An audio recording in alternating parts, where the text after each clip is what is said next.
Ready? Jaya Radha Madhava Kunja Bihari Dava Kunja Bihari Jaya Radha Madhava Kunja Bihari Madhava Kunja Bihari Gopi Jana Vallabha Girivardhari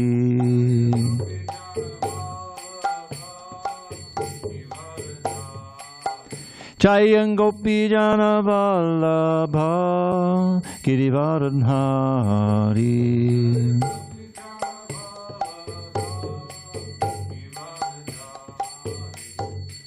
Yashodanandana Brajajana Ranjana Yashodanandana Brajajana Ranjana Yamuna Tiravanachari Yamuna Tiravanachari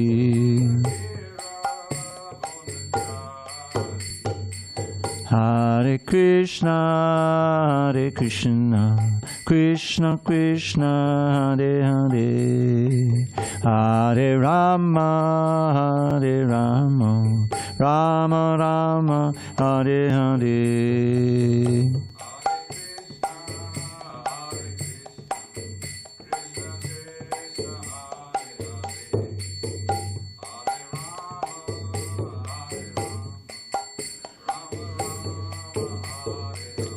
Hare Krishna,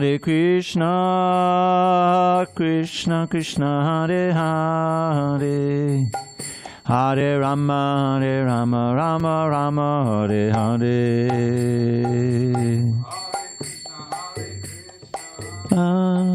Krishna Krishna, Hare Hare, Rama Hare Rama. Hare Krishna,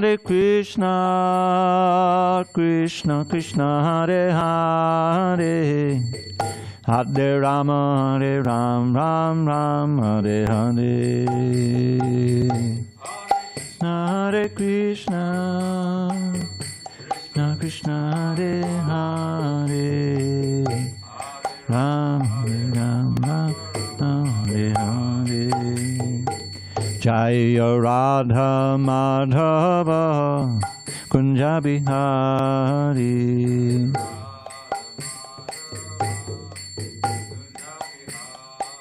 Jaya Radha Madhava Kunja Bihari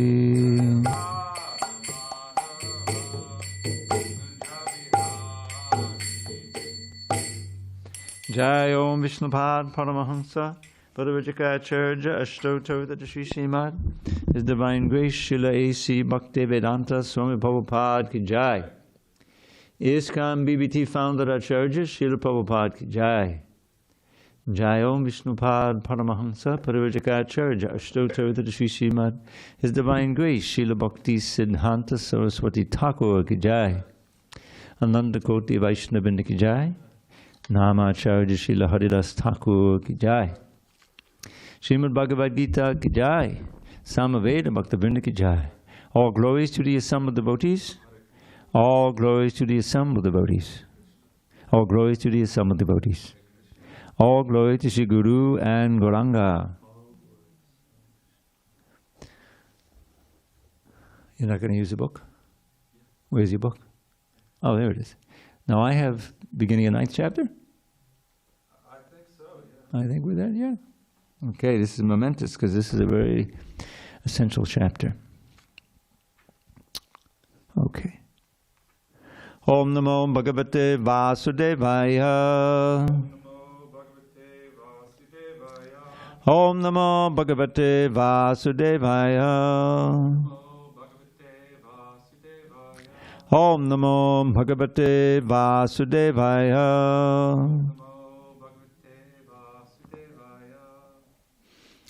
On this 10th day of June 2024 in San Diego, we're reading from Srimad Bhagavad Gita as it is, translation and commentary by His Divine Grace HG Dravida Swami Prabhupada. And we are beginning chapter 9 with text 1 on page 373. Shri Bhagavano Vacha Idam Tute Guhyatamam Idam Tute Guhyatamam Pravakshyami Anusuyave Pravakshyami Anusuyave Jnanam Vijnana Sahitam Jnanam Vijnana Sahitam Yaj Gyatva Mokshase Ashubhat Yad Gyatva Mokshase Shubhat.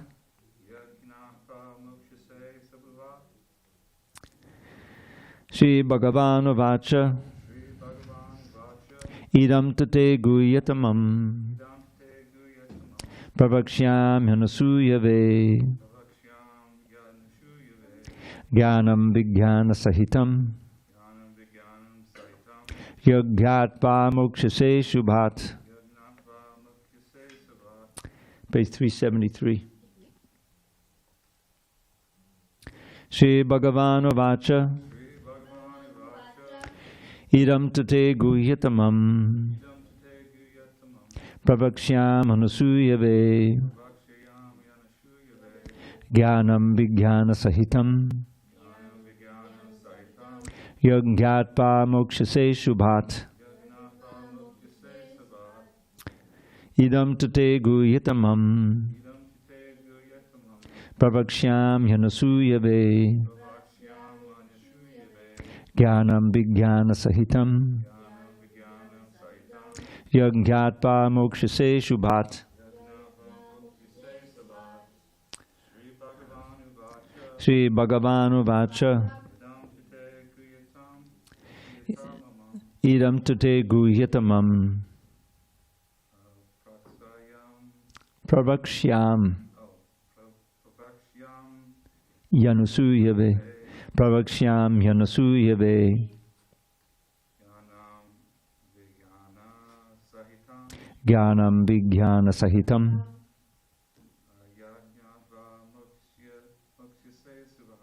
Yagyatva Mokshase Shubhat. Go ahead. Shri Bhagavan Vacha Idam Tute Guhyatamam Pravakshyam Yanasuyave Jnanam Vijnana Sahitam Yagyatva Mokshase Shubhat. Anyone online? Shri Bhagavan Vacha Shri Bhagavan Vacha Idam Tute Guhyatamam Idam Tute Guhyatamam Pravakshyami Anusuyave Pravakshyam Yanasuyave Jnanam Vijnana Sahitam Jnanam Vijnana Sahitam Yagyatva Mokshase Shubhat. Yagyatva Mokshase Shubhat. Okay, word by words. Shri Bhagavan Vacha, the Supreme Personality of Godhead, said, Idam, this, too, but, te, unto you, Guhyatamam, the most confidential, Pravakshyami, I am speaking, Anusuyave, to the non-envious, Jnanam, knowledge, Vijnana, realized knowledge, Sahitam, with, yat, which, Gyatva, knowing, Mokshase, you will be released, Ashubhat, from this miserable material existence. Hare Krishna. Page 373. Translation. The Supreme Personality of Godhead said, My dear Arjun, because you are never envious of me, I shall impart to you this most confidential knowledge and realization, knowing which you shall be relieved of the miseries of material existence. Purport. As a devotee hears more and more about the Supreme Lord, he becomes enlightened. This hearing process is recommended in the Srimad Bhagavatam. Quote, "The messages of the Supreme Personality of Godhead are full of potencies, and these potencies can be realized if topics regarding the Supreme Godhead are discussed amongst devotees." Close quote. This cannot be achieved by the association of mental speculators or academic scholars, for it is realized knowledge. The devotees are constantly engaged in the Supreme Lord's service. The Lord understands the mentality and sincerity of a particular living entity who is engaged in Krishna consciousness, and gives him the intelligence to understand the science of Krishna in the association of devotees. Discussion of Krishna is very potent, and if a fortunate person has such association and tries to assimilate the knowledge, then he will surely make advancement towards spiritual realization. Lord Krishna, in order to encourage Arjuna to higher and higher elevation in his potent service, describes in this 9th chapter matters more confidential than any he has already disclosed. The very beginning of the Bhagavad Gita, the 1st chapter, is more or less an introduction to the rest of the book. And in the 2nd and 3rd chapters, the spiritual knowledge described is called confidential. Topics discussed in the 7th and 8th chapters are specifically related to devotional service, and because they bring enlightenment in Krishna consciousness, they are called more confidential. But the matters which are described in the 9th chapter deal with unalloyed, pure devotion. Therefore, this is called the most confidential. One who is situated in the most confidential knowledge of Krishna is naturally transcendental. He therefore has no material pangs, although he is in the material world. In the Bhakti Rasamrita Sindhu, it is said that although one who has a sincere desire to render loving service to the Supreme Lord is situated in the conditioned state of material existence, he is to be considered liberated. Similarly, we shall find in the Bhagavad Gita, 10th chapter, that anyone who is engaged in that way is a liberated person. Now, this first verse has specific significance. The words idam jnanam, this knowledge, refer to pure devotional service, which consists of 9 different activities: hearing about Krishna, chanting of him, remembering him, serving him, worshipping, praying to him, obeying him, maintaining friendship with him, and surrendering everything to him. By the practice of these 9 elements of devotional service, one is elevated to spiritual consciousness, Krishna consciousness. When one's heart is thus cleared of material contamination, one can understand this science of Krishna. Simply to understand that a living entity is not material is not sufficient. That may be the beginning of spiritual realization, but one should recognize the difference between activities of the body and the spiritual activities of one who understands that he is not the body. In the 7th chapter, we have already discussed the opulent potency of the Supreme Personality of Godhead, his different energies, the inferior and superior energies, and all this material manifestation. Now, in chapter 9, the glories of the Lord will be delineated. The Sanskrit word anasuyave in this verse is also very significant. Generally, the commentators, even if they are highly scholarly, are all envious of Krishna, the Supreme Personality of Godhead. Even the most erudite scholars write on the Bhagavad Gita very inaccurately. Because they are envious of Krishna, their commentaries are useless. The commentaries given by devotees of the Lord are bona fide. No one can explain the Bhagavad Gita or give perfect knowledge of Krishna if he is envious. One who criticizes the character of Krishna without knowing him is a fool. So such commentaries should be very carefully avoided. For one who understands that Krishna is the Supreme Personality of Godhead, the pure and transcendental personality, these chapters will be very beneficial. Om Jnana Timarandasya Jnanandana Shalakaya Chakshur Unmilitam Mena Tasmai Shri Gurave Namaha. I was born in the darkest of ignorance, but my spiritual master Srila Prabhupada opened my eyes with the torchlight of knowledge. I offer my humble obeisance unto him and all members of Sri Parampara, the disciplic succession.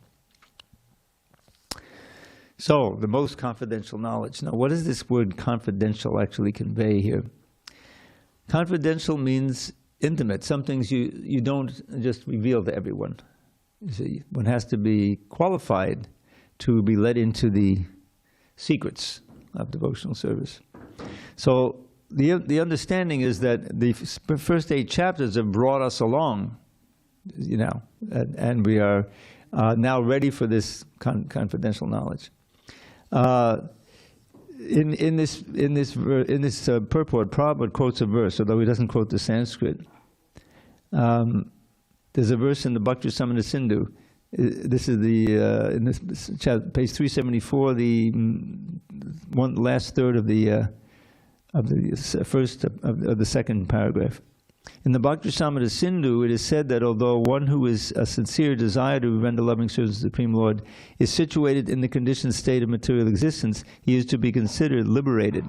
So the verse is like this: Iha yasya hare dasye karma namana sagira nigalashvapyavastasu jivan mukta sa uchite. Now the word jivan mukta means a liberated soul who's still in this material world.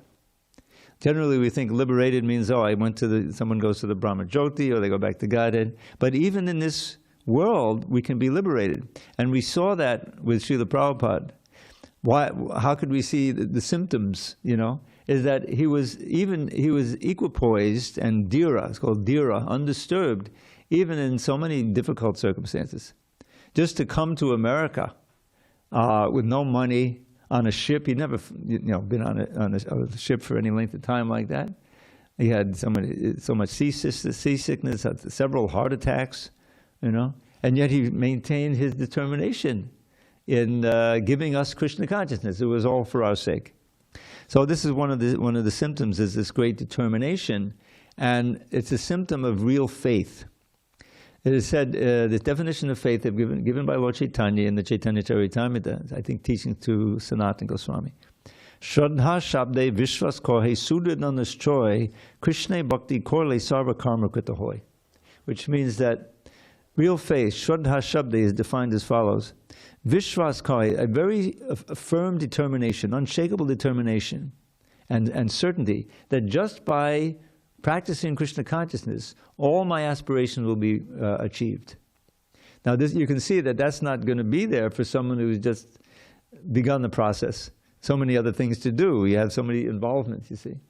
But if you start to make advancement, you start minimizing the other things and maximizing the Krishna consciousness, and you realize that your real sense of purpose and your sense of spiritual pleasure is coming from your Krishna conscious activities.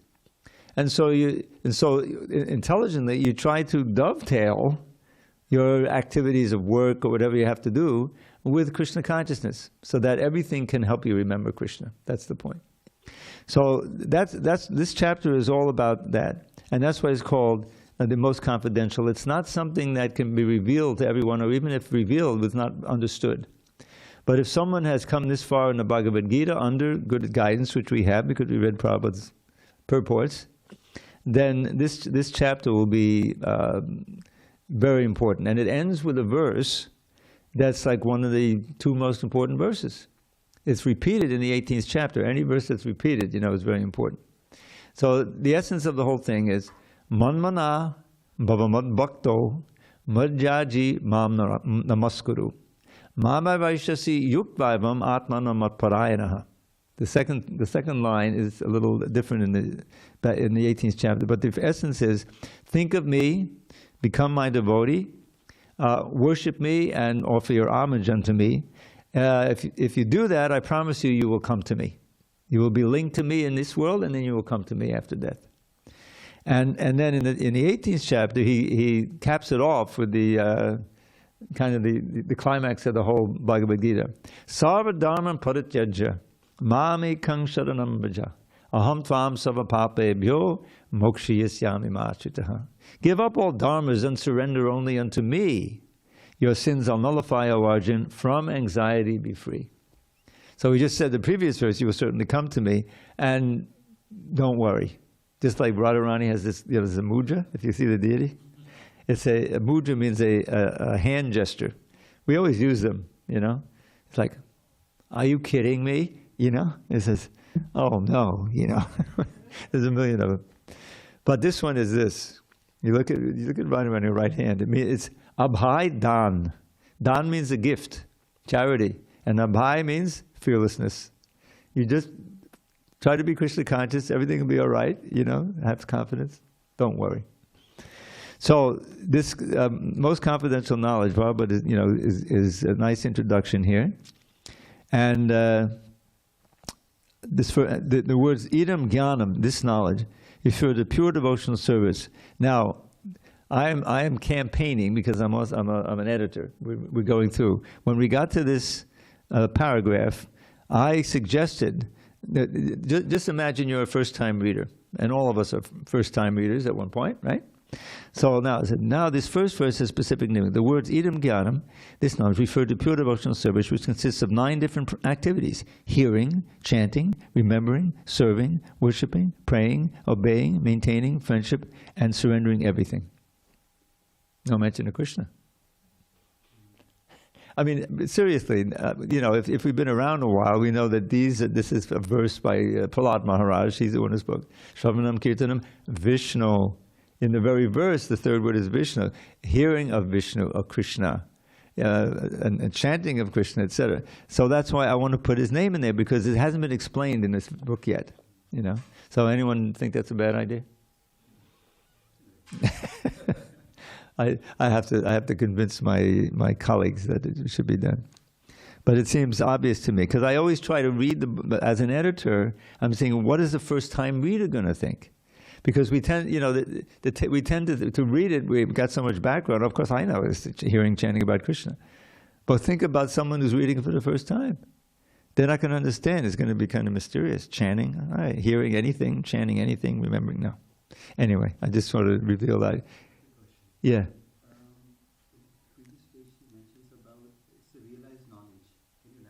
Yeah. So the question was, the verse has in the Sanskrit word jnanam and vijnana. So jnana is defined as knowledge, and vijnana as realized knowledge. So the difference between jnana and vijnana is like this.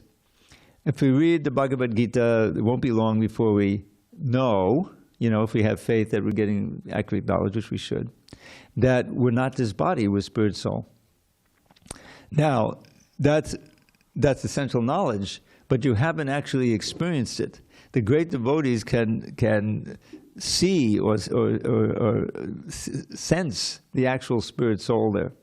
You see, and if you or knowledge that Krishna is in our heart, right? Now, in the second chapter of the Bhagavatam, first canto, second chapter, there's a wonderful section that's a full. Haribol, welcome. That's a lesson in itself. It goes from text 6 to text 21. That's 16 verses, I believe. And I often think, actually, this is so, probably quote these verses all the time. And I always thought, I got this idea, the sages, who are speaking this, who are giving this to us, thinking, this Kali Yugites. There's an assessment, like right in the first chapter, like first 6 at the beginning of the book. What are we like? Prayanalpayashak sabya kalavasmin yugejana manda sumanda matayo manda bhagya yupadvita. So it starts out, prayena means for the most part, and I think it applies to all of these things. Prayena muniyo, because he's speaking to the munis. This is Sutta Goswami, I believe. Prayena muniyo.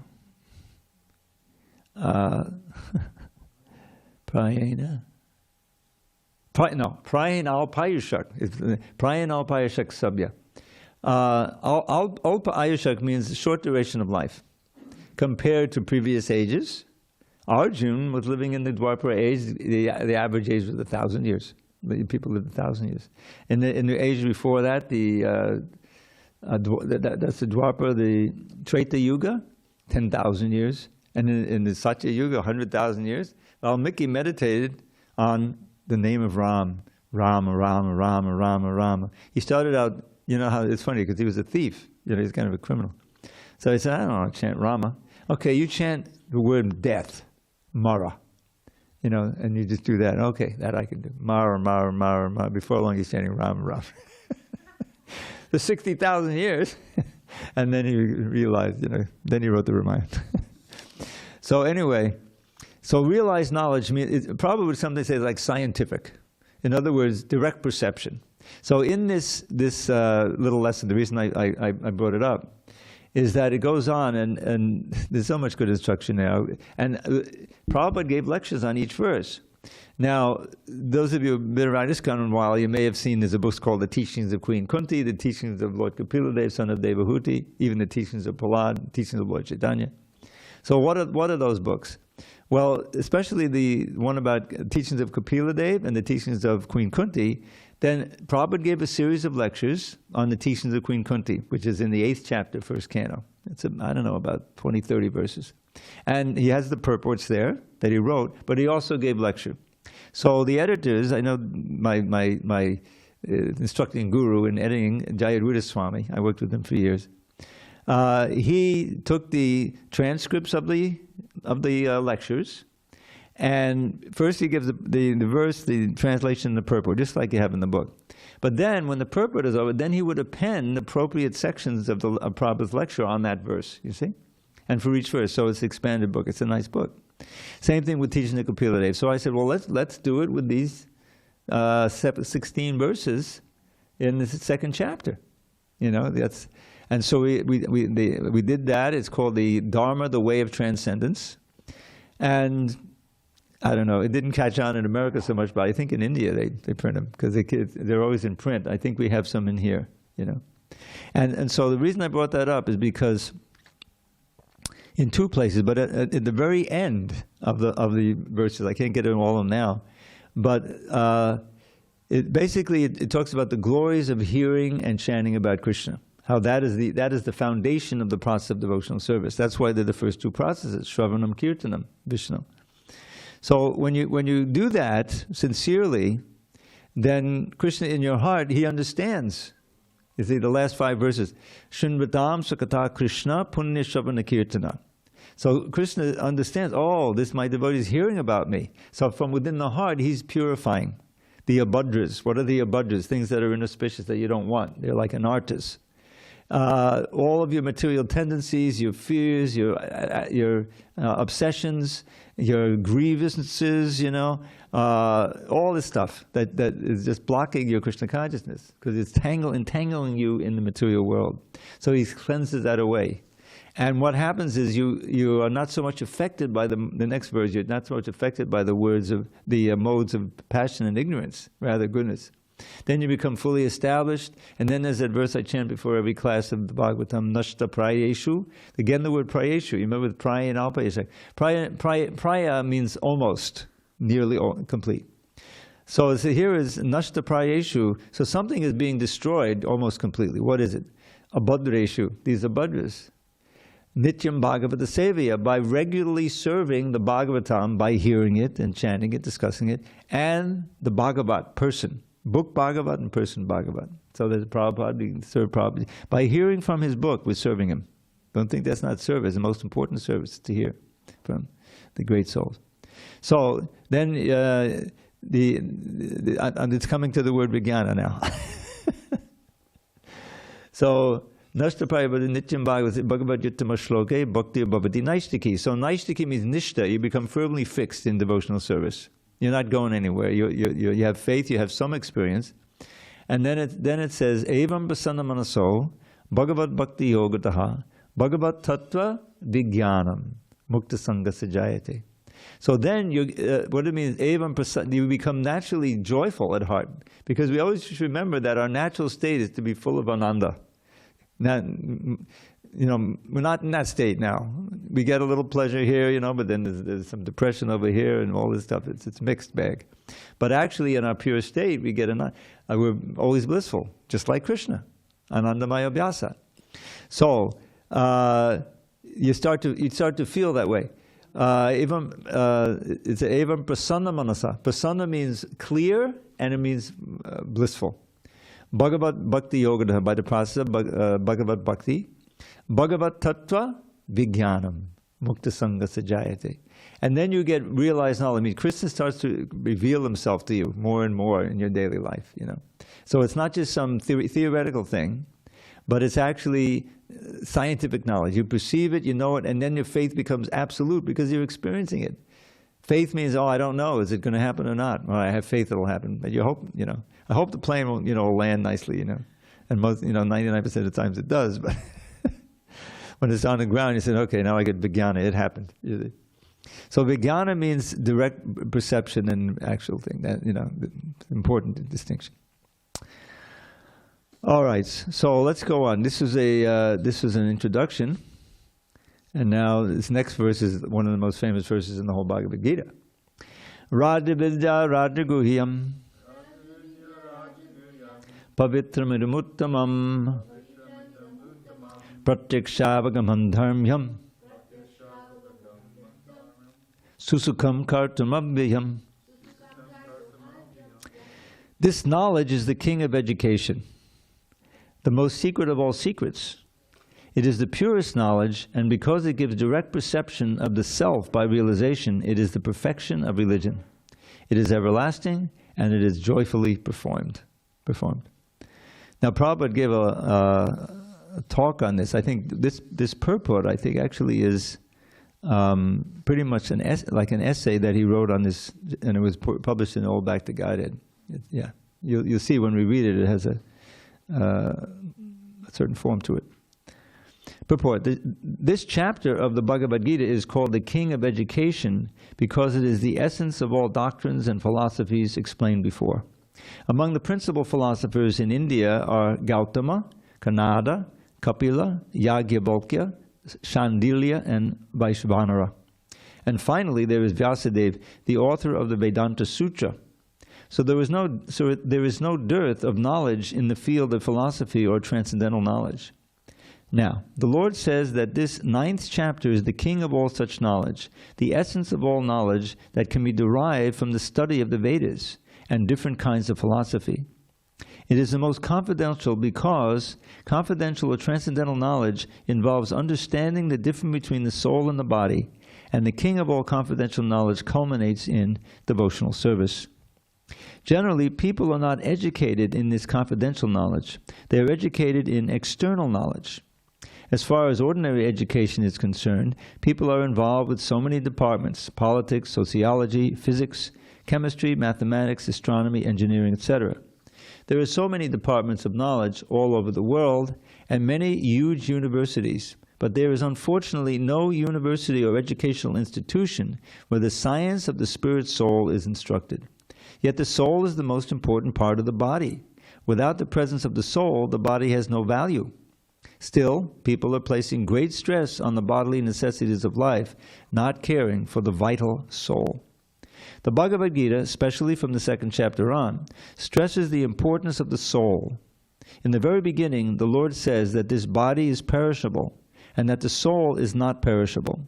Andabanta hime deha nityasyokta sharirinaha. That is a confidential part of knowledge, simply knowing that the spirit soul is different from this body and that its nature is immutable, indestructible, and eternal. But that gives no positive information about the soul. Sometimes people are under the impression that the soul is different from the body and that when the body is finished or one is liberated from the body, the soul remains in a void and becomes impersonal. But actually that is not the fact. How can the soul, which is so active within this body, be inactive after being liberated from the body? It is always active. If it is eternal, then it is eternally active, and its activities in the spiritual kingdom are the most confidential part of spiritual knowledge. These activities of the spirit soul are therefore indicated here as constituting the king of all knowledge, the most confidential part of all knowledge. So I'm going to break this purport up because it's very rich. So, Prabhupada here, if you notice, he equated transcendental knowledge and confidential knowledge. Transcendental knowledge means knowledge which you cannot acquire through the ordinary process of gathering information through your senses and contemplating in the mind, formulating a theory and doing like it's not like that. It's revealed knowledge, meaning that Krishna will reveal it to us, and he will send like the preceptor who can guide us along the way and help us to do what's necessary to get the knowledge. Because if we don't follow a certain path, then we're back in the modes of nature.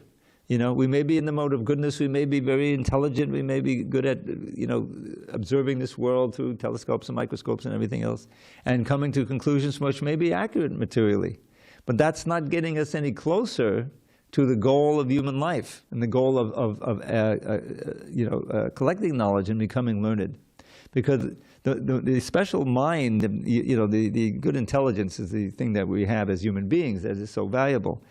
And we can contemplate these eternal questions rather than just be absorbed in basically the bodily, things of eating, sleeping, mating, and defending that the animals are. There's a verse there in the Hitopadesh, because human life becomes human when there's some dharma, So that's this verse. It says, Ahara nidra bhayamaitunangsha samanyametat pashabhi naranam.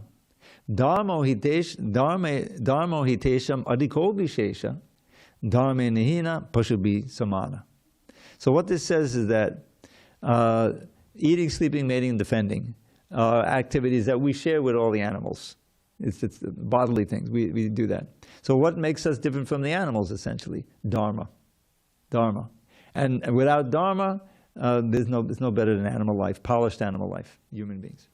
So what is the essence of that dharma? Now that's a very important topic in the Bhagavatam. The very second verse is that dharma projit the kaitavo tra. Tra means here. Here in the Bhagavatam, we kick out all cheating religions, kaitava dharma, meaning those that are proposed to be, this is a very nice regulation, but the ultimate goal is something material, which just keeps you bound in this material world. The basic principle is that our goal should be, our preliminary goal should be to end our entrapment in the material world, which we are life after life. We keep taking birth because we are not addressing the real problem, which is that we've turned away from God and we're absorbed completely in the material world. How can we maximize our pleasure? How could we become safe? And afterward, we have a hard day of doing that. Then we have sleep. Where can I find a nice place to sleep? Eating, sleeping, and of course I have to eat. Okay, maintain. Eating, sleeping, mating, defending. So it may be very polished, it may be so many fine things, but if you're not really reattaching or discovering your relationship with God, with Krishna, then you're going to keep taking birth. And you may be a human being for some time, but then you'll lose it, then you'll be down in the species, and it's a failure, it's defeat. There's a wonderful little lesson I always like to point out in the Bhagavatam. There's little compact lessons, that are given within a larger discourse, like Lord Rishabdev, 5th canto, 5th chapter, is very famous. And he gives, the first verse is all about the need for accepting austerity, for purification. Human life is meant that. Very strong words. He's about to take sannyas. He's got 100 sons, and one of whom is Bharat himself. And so this is where he's going to give the final instruction. So the first verse says, Nayam deho deha bhajang niloke, kashtan kaman arate vidbhujangye. Topo divyam putakayena sattvam shuddye jasma brahma saukyam fanantam. Prabhupada gave a series of lectures on this verse. He was in India traveling. Wherever he went, he gave a lecture on this verse. So what it means is, Nayam deho, one who is in a human form of body, deha bhajang nirloke, who has taken birth among nira. Nira means short for nara, means human beings. Nayam, he said not, he shouldn't. Nayam deho deha bhajang nirloke, krishtan kaman. A human being should not work very hard just to try to enjoy the standard of happiness available to literally, stool-eating hogs. It's in there in the Sanskrit. So, oh boy, that's pretty shocking. So what should we do then? How do we avoid this? He says, Tapo divyam putaka, oh sons, he's speaking to his sons, putaka. One has to accept transcendental austerity, you see, in order to do what? For purification. Not extreme austerity and torture the body, no. But the austerity is like a practice in Krishna consciousness. Tapo divyam putaka yena, by which Sattvam shuddhyet, your existence will become purified. Well, what do I get for that? Sattva shuddhyet brahmasaukyam tunantam. You can come to the point of enjoying unbreakable, unlimited happiness. Brahma sukha, not material sukha or happiness. Tvanantam. So he goes on and talks about the need to serve Mahatmas and so forth. But the little lesson comes a little later. And this is how it goes. I'll just share this with you because it's very pertinent to this. He starts out with this, all these verses are often quoted by Prabhupada. Nunam means certainly. Nunam pamatta kurate vikarma yadindriya pritaya apanoti. Nasadu manye yata apmanoyam asannapi kleshada asadeha. Now, this little phrase, nasadu manye, is an echo, which you probably didn't recognize. The teachings of Prahlad, in the morning classes, we've been going through this 7th canto, and when Prahlad appears and he's in the school, then he's in a dangerous position. He's a pure Vaishnav amongst a den of demons, led by his monstrous father, Hiranyakashipu, who's taken over the universe. So anyway, his father asks him, he's been in school for a few days or a week, and then he wants to know, what are you learning? So he takes his kid, he's very affectionate, smells his head, I think, and he doesn't know anything yet. And he says, what's the best thing you learned today, Prahlad? So he says, Tat sadhu manne, the same word, sadhu. Sadhu means good. It doesn't always mean a sadhu, a person. Tat sadhu manne asudabhaya dehinam sadasa buddhvingna dhyama sadguhat. He said, the best thing I learned, best of the demons, he doesn't call him father. That's the first clue that he's a little off. Asudabhaya. Best for whom? For embodied souls. Dehinam. Who are sadasambuddhvigna dhyam, whose consciousness or intelligence is always disturbed in the material sphere. What's going to happen next? How did I lose that? How come that person hates me? And she doesn't love me. Sadasambuddhvigna dhyam asadgrahat. And the root of all of the disturbance is you're holding on for dear life to the impermanent. Basically, the bodily conception of life. In the beginning of 2nd canto, Shukadeva Goswami said, we have these what they call fallible soldiers that we use to try to protect ourselves in this world.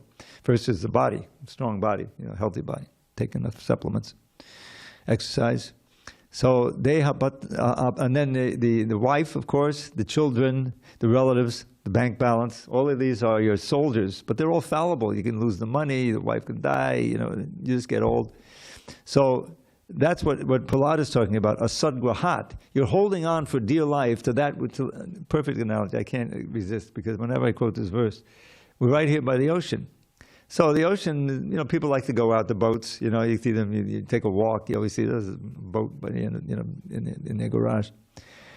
All right, but it's dangerous out there, right? Suppose the boat springs a leak, or you hit some rock or something, some poor kid just got bitten, leg was half bitten off by the shark off Miami, dangerous in the ocean.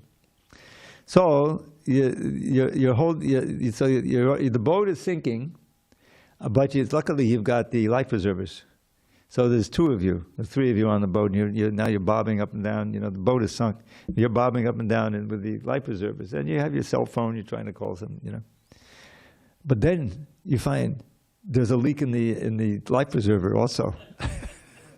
In other words, you've taken shelter of something which is asat, which is cannot help you. So that's the source of all the anxiety.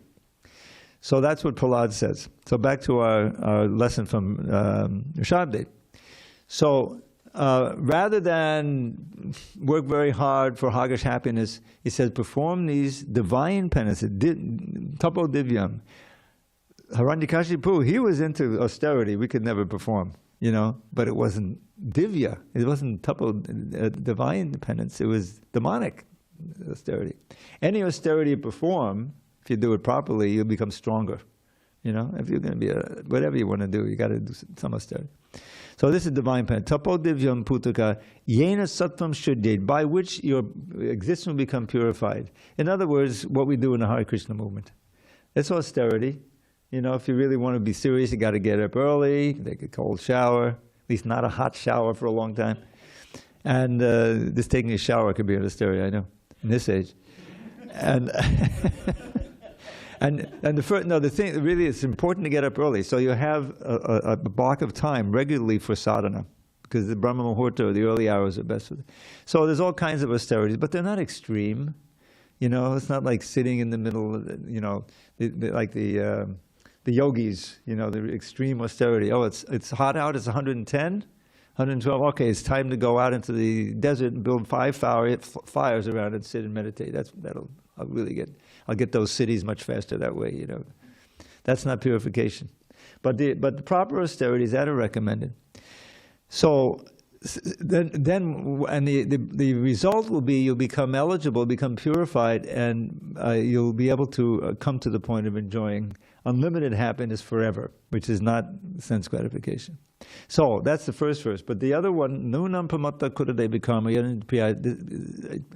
indriya priya apanoti, those who are simply after indriya priti, and this is tied up with the whole lesson, they're certainly mad, because such activity you're sure to perform vikarma eventually, or right away, and the result, you'll get another birth for suffering.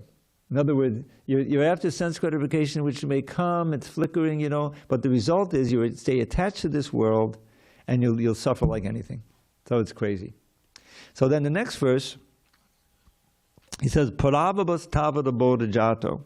Now Paravabhas, Prabhupada defines as defeat. Defeat means you don't make any progress toward liberation, and you take another birth. That's defeat. Tavad, yava tavat. There's a pair of words in Sanskrit. Yava tavat. Yava is usually negative. As long as you don't do this, you won't get that. Or sometimes as long as you do this, you're still going to have to suffer that. It's usually a negative. So paravadas tavad. You will remain in defeat in your life. As long as, which is born of ignorance, bodhajato, yavan, as long as you don't inquire into spiritual knowledge. Paravavas tavada bodhajato, yavan na jigyasata atma tattvam. Does it ring a bell? Jigyasa? A tato brahma jigyasa. The Bhagavatam is said to be the real, actual commentary on the Vedanta Sutra, which begins with those words, atato brahma jigyasa. Jigyasa means inquisitive. And if you think about it, life is simply being inquisitive after one thing after another. People into sense gratification, they're always inquisitive. How can I find that sense gratification? Or how can I get that money where I can buy that sense gratification? There's always some, right? And the papers, I remember when I was a kid, the stock market, what's the price of this, what's the price of that? So you got to be interested in something. But if you're inquisitive in those things and not in Atma Tattva, then you're going to stay bound, you're going to be defeated life after life. So, Paravavas tavada bodha jato, yavan nijigyasas atma tattvad, yavat kriyas tavadidam manovai karmatmakam hina sharira bandha. Yavat kriyas, as long as you continue to perform fruitive activity, yavat kriyas tavadidam manovai karmatmakam, your mind will remain karmatmaka, mean filled with all kinds of desires and plans for fruitive activities and, revenge. That's also the negative side on the motive ignorance. That's the satisfaction. I got revenge. Oh, yeah. That's what, material life is like. One thing after another like that. So yavat kriyas, as long as your mind is filled with these, karmatmakam, you'll take another birth. So then the last verse says, very, very instructive here. Evam das, evam manak karma vasham payukte. As long as your karma vasham means that your mind is filled with so many thoughts and ideas and desires that impel you to act. Vasham means urging you to act in this way. Evam manak karma vasham payukte avidyayatma nupadiyamane, which if you're full of ignorance, then you're still. Then the punchline, for the whole thing. Pritir niyavan maya vasudevi namuchate dehi yogena tavat. One final yavat tavat. As long as you don't attain love for me, this is Shadde speaking, not me. As long as you do not have a love for me, Vasudev, here is revealed that he's an incarnation, Krishna, Vasudev. Pritir niyavan maya vasudevi namuchate dehi yogena tavat. You will that long. You will remain linked up and bound up to a physical body one after another. So there's no mukti without bhakti. That's the point. You see? You may have the illusion of mukti. There's another verse for that, I won't give it right now, but Prabhupada would always quote. But those who are impersonalists, they may, through severe austerities, a few may rise up to the Brahman platform. But it's so boring, there's no bhakti there.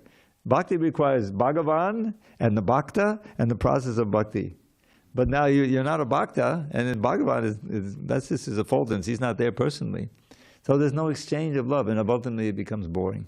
And so you come back down to earth and you get into hospitals or whatever, some kind of maybe mode of goodness activity, but it's not transcendental. So there's no real mukti without bhakti. And the interesting thing is, I'm getting a little late, is that in the process of bhakti, when you actually get advanced, really advanced, you give up your desire for mukti. The process of bhakti is so pleasing, so delightful, that's your prayer, and that's Lord Chaitanya's prayer. Nadanam nadanam nasundamin. Here's what I don't want. I don't want wealth. I don't want followers. I don't want beautiful women. I don't want fancy education. I don't want. What I want is your unmotivated, pure devotion to service to your lotus feet, life after life, which implies no liberation, life after life. So that's a big thing. But the interesting thing is that we should start out, because of where we're at, aspiring for liberation. Krishna says, Janma Mrityu Jara Vyadi Dukkha Doshana Darshanam. This is one of the principles of knowledge, to always be aware of the evils, the difficulty, the pains of birth, old age, disease, and death. Well, that means that, that's going to be, I like to give an analogy like Maya Devi. She of course, she has a thankless task of keeping us bound in this world if we're not ready to surrender. She's like a policeman. But she also acts as help if there's some chance of. So she's pushing from behind with the threefold miseries. She's got a trident. It's serious. Boom. So move toward Krishna. And then Krishna, he's inviting us with attracting. It's all attractive. That's what Krishna means. The flute, and the deity worship, the prasadam, the association, the kirtan, the festivals, all this is attractive. So Krishna's attracting us, and if we get a little weak-hearted, remember that there's threefold miseries behind you. Birth, old age, disease, and death. So in this way, we can move in the right direction. So that remembrance, Janma Mrityu Jara Vyadi Dukkha Doshana. I don't want any more of that, So I'm going to get up early in the morning and chant Hare Krishna. But if you really become advanced, you say, who cares? As long as I can, have some service of Krishna. And that's why the more advanced stage. So we didn't get too far, but I think we'll make our way through this systematically. And I think we ended in the middle of the 376, didn't we? Okay, so we'll resume there tomorrow. I'm sorry I didn't leave time for questions or anything. But there is time for one little poem. So let's see. Well, here's something I'm going to work on tomorrow. I'm supposed to give a little kids seminar because they're on a break. In other words, it's their camp time. I don't know if it's just in this week coming up or whatever. So I wrote a poem based on the Madhurashtakam by Vallabhacharya. Madhuradipatera kilam madhuram. That's the refrain line. It says the emperor of sweetness is completely sweet. So, your lips are sweet, your smile is sweet, your lotus eyes and face are sweet, your heart is sweet, your name is sweet, O king of sweet, you're sweet complete. It's the easiest poem I ever wrote to rhyme, because every line ends with the same word. So that's kind of the refrain line, and I don't have it memorized, but the first verse is like, your lotus feet and hands are sweet, your waist and lotus navel's sweet, your threefold bending pose is sweet, O king of sweet, you're sweet complete. So if you want to get the whole poem, you come tomorrow, you can join the kids there next door at 10 o'clock in the morning. All right, so we should adjourn. But wait a minute, it's only 8:09. So, so this is a real quick one. Okay. Aho aho bina kaleba duyate. Because at every step they drink a flood of wondrous nectar sweet, whose cooling power, sandal paste enhanced with camphor can't defeat, They feel as if the raging blaze of Kali's days had ne'er begun. How blessed are they who fill their days with praise of Shri Yashoda's son. And that was Prabhupada's life. Every moment of every day, praising Yashoda's son. All glories to Srila Prabhupada. Hari Hari Bol.